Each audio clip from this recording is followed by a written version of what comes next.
Euro 2020, England to canter through for Denmark semi. The other two Euro 2020 quarter-finals take place on Saturday and England are in one of them. This is big. Denmark to stop the crosses and make the Final Four. Denmark's fairy tale should continue against a Czech Republic side that haven't had to do too much to make it this far. They were average at best in the group stages and beat an imploding 10-man Netherlands to reach the quarter-finals, but now face an organized, confident and superior opponent for the first time at Euro 2020. More importantly, Czech Republic's main method of attack is likely to be shut down significantly by Denmark's powerful back three. 3 of their 5 goals, scored at Euro 2020, have been set pieces, and Czech Republic's 17 crosses per match is the second most of any nation left in the tournament, behind Spain.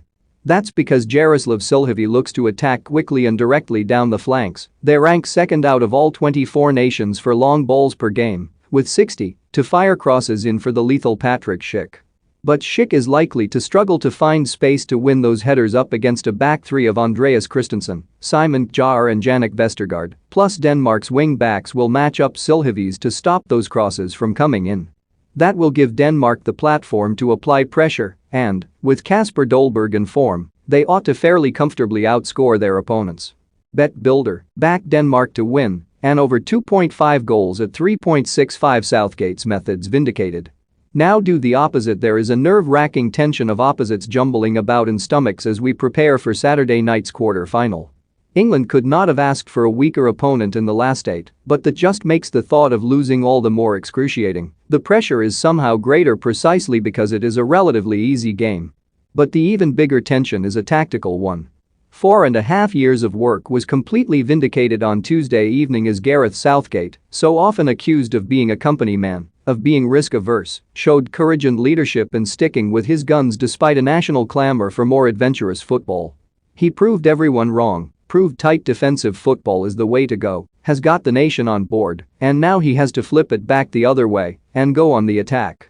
The perfect system for Germany is probably the wrong one for Ukraine, even if Andriy Shevchenko's use of wing-backs gives Southgate an excuse to keep the 3-4-3 and grind them down. Ukraine have reached this stage by narrowly beating North Macedonia, losing their other 2 group games, and by beating a 10-man Sweden team that was vastly superior for long portions of their last 16 tie.